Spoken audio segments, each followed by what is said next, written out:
Success isn't the end of the story. It's the beginning of consequences.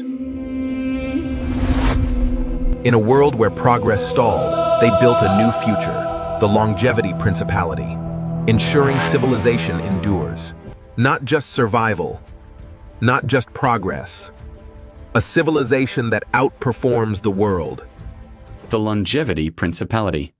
The rise and recursive consolidation of the Redeemer Consortium. July 31st, 2026. Introduction. Every civilization reveals itself through the institutions it chooses to preserve. Some preserve dynasties. Some preserve wealth. Some preserve borders. Some preserve myths about themselves. The Longevity Principality begins with a different proposition. It asks what happens when a civilization decides that its primary resource is neither territory, nor capital, nor labor, nor information, but healthy time itself. Not immortality. Not the denial of death. Not the fantasy of escaping biology. Healthy time. Years lived with capability. Years lived with purpose. Years lived in possession of one's own faculties. This is the resource around which every institution in the Principality ultimately organizes itself. That single decision changes everything. Pipe Dream described how such a civilization could first be built. It described the engineering, the habitats, the pressure architecture, the ecological systems, the constitutional foundations, the economic mechanisms that transformed a visionary settlement into a viable sovereign society. That book asked a single question. Can such a civilization exist? This book asks a far more difficult one. What happens after it succeeds? Success is never the end of history. It is the beginning of consequences. The Longevity Principality is not the history of a city. It is the history of accumulated competence. Civilizations do not become extraordinary because one generation possesses extraordinary intelligence. They become extraordinary because every generation inherits institutions that remember. Knowledge becomes protocol. Protocol becomes infrastructure. Infrastructure becomes governance. Governance becomes habit. Habit becomes civilization. Each generation solves problems its predecessors could scarcely imagine, only to leave behind capabilities its successors begin taking for granted. The result is not progress in a straight line. It is recursive consolidation. Every solved problem becomes a platform from which more ambitious problems become solvable. The Redeemer Consortium occupies a unique place within that process. It is not the government of the Principality. Nor is it merely a corporation, a charity, a sovereign wealth fund, a humanitarian organization, an insurer, a procurement network, or a technological consortium. It is all of these simultaneously. Redeemer exists because no single institution proved capable of coordinating problems whose solutions inevitably crossed legal jurisdictions, scientific disciplines, political systems, commercial markets, ecological boundaries, and humanitarian obligations. What began decades earlier as a collection of interoperable enterprises gradually became civilization's principal coordination engine. Its procurement systems became logistical infrastructure. Its humanitarian deployments became diplomatic channels. Its insurance mechanisms became engines of preventative governance. Its continuity programs became constitutional memory. Its commercial ventures financed public works. Its forensic capabilities strengthened institutional accountability. Its research commons accelerated scientific discovery. Its emergency operations matured into planetary crisis management. Its thousands of seemingly unrelated activities slowly ceased to be unrelated. No master plan designed this outcome. Competence accumulated until coordination itself became the consortium's greatest product. The Longevity Principality, therefore, tells the story of a civilization whose greatest technological achievement is not any single invention. Its greatest invention is institutional continuity. The civilization becomes progressively more capable because it repeatedly refuses to discard successful institutions once their original purpose has been fulfilled. Instead, it generalizes them. The emergency system becomes public infrastructure. The research project becomes permanent science. The procurement network becomes economic architecture. The medical protocol becomes constitutional doctrine. The habitat becomes a municipality. The municipality becomes a sovereign polity. The sovereign polity becomes a civilization. None of these transformations occur because someone predicted them. Each emerges because existing institutions continually discover new uses for themselves. This is why this volume concerns itself far less with inventions than with second and third order effects. The first order effect of a therapeutic habitat is healthier residents. The second order effect is the emergence of new economic, legal, scientific, and political institutions organized around health itself. The third order effect is that these institutions begin solving problems far beyond the therapeutic habitat that originally justified their existence. Capabilities spread. Responsibilities multiply. Influence follows. Eventually, the civilization discovers that its greatest export is not technology. It is competence.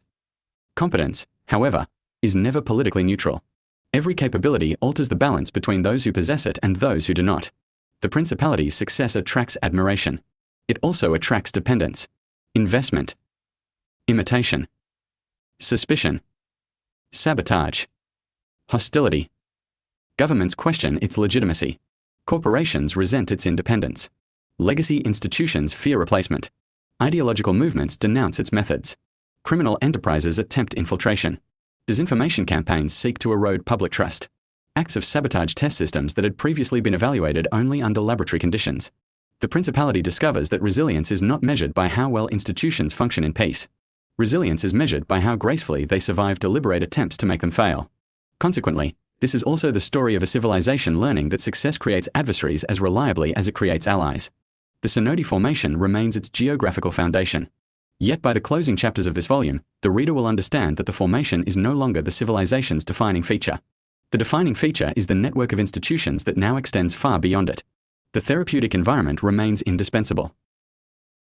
But the civilization no longer depends solely upon geography.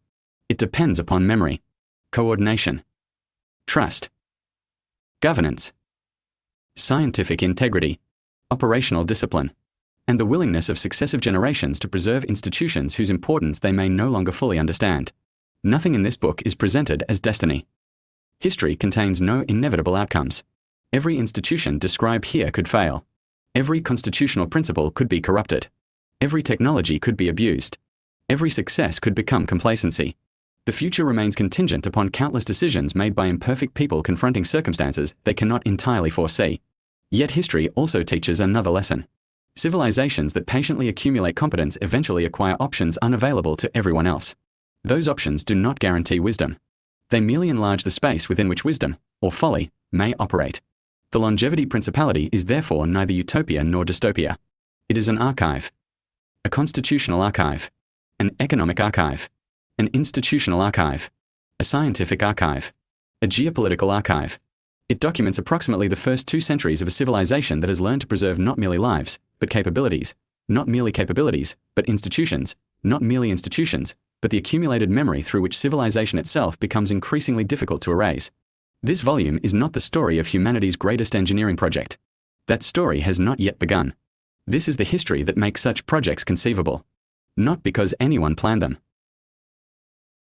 but because generations of patient institution building quietly transformed an ambitious underwater habitat into one of the most capable civilizations humanity had ever assembled. The formation made survival possible. The consortium made continuity possible. The principality made continuity sovereign. Everything that follows begins there. That wasn't intentional. It looks like the generation stalled.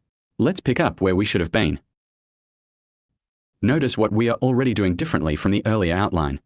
The book isn't saying, here's 12 chapters about Redeemer. Instead, every chapter answers a civilizational question. Why does a consortium exist at all? Why isn't it simply nationalized? Why does redemption become an economic instrument? Why does operational patronage matter? Why are redeemed assets politically acceptable? Why doesn't this collapse into oligarchy? These aren't technology chapters. They're institutional history. Hear Longevity Principality. The rise and recursive consolidation of the Redeemer Consortium. Expanded table of contents. Part 1. The second founding. When Pipe Dream became a state. This opening part doesn't repeat Pipe Dream. It shows the moment when an ambitious habitat discovers it has become something the world can no longer classify. Chapter 1. The last day of the prototype. Pipe Dream quietly ceases to be an experiment. Chapter 2. Recognition without permission. The world discovers that sovereignty sometimes emerges before recognition. Chapter 3. The cost of existing. The first realization that survival is no longer enough. Permanence demands institutions. Chapter 4. From settlement to civilization. Residency becomes citizenship. Citizenship becomes obligation. Chapter 5. The constitutional moment. The first charter is drafted not to create the principality, but to restrain it. Chapter 6. The consortium behind the curtain. Redeemer enters history openly, not as government, but as the consortium whose accumulated enterprises made the impossible financially, technically, and institutionally feasible. Chapter 7. Markets, missions, and mandates. The difference between a corporation, a consortium, and a civilization. Chapter 8. Healthy time as statecraft. Healthspan becomes a constitutional resource rather than a commercial product. Chapter 9. The first foreign questions. Neighboring governments begin asking whether pipe dream is still merely a development. Chapter 10. The burden of competence. Success becomes impossible to hide. Chapter 11. Why the world starts watching. Academic institutions, insurers, investors, regulators, journalists, and intelligence agencies all arrive for different reasons. Chapter 12. The geography of responsibility. Owning territory is easier than becoming responsible for it. End of Part 1. The world no longer treats pipe dream as an ambitious development. It has become the Longevity Principality. Nothing afterwards can return to anonymity. Part 2. The consortium that made it possible. Redeemer finds its place. This is not a book about Redeemer. Not just survival, not just progress. A civilization that outperforms the world. What the Longevity Principality exported first wasn't food, nor medicine, not governance software, or even its philosophical doctrine. It exported its longitudinal data set. We entered quietly. Initiate the final protocol. Stone sky, where ancient water remembered what history forgot. Not seeking kingdoms, not seeking conquest, only a place where tomorrow could breathe. The Longevity Principality. The rise of the recursive consolidation of the Redeemer Consortium. The Longevity Principality. A civilization built on healthy time, institutions, and responsibility. For the Longevity Principality, success isn't the end of the story. It's the beginning of consequences.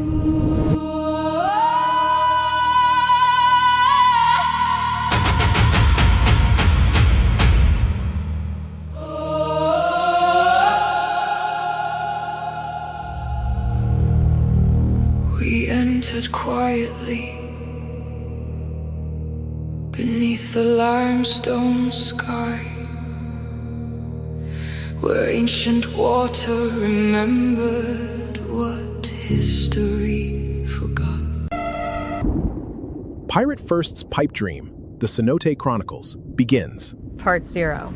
Entering the formation. Data set. You want the code, you want the light, you face the Empress in the cyber night.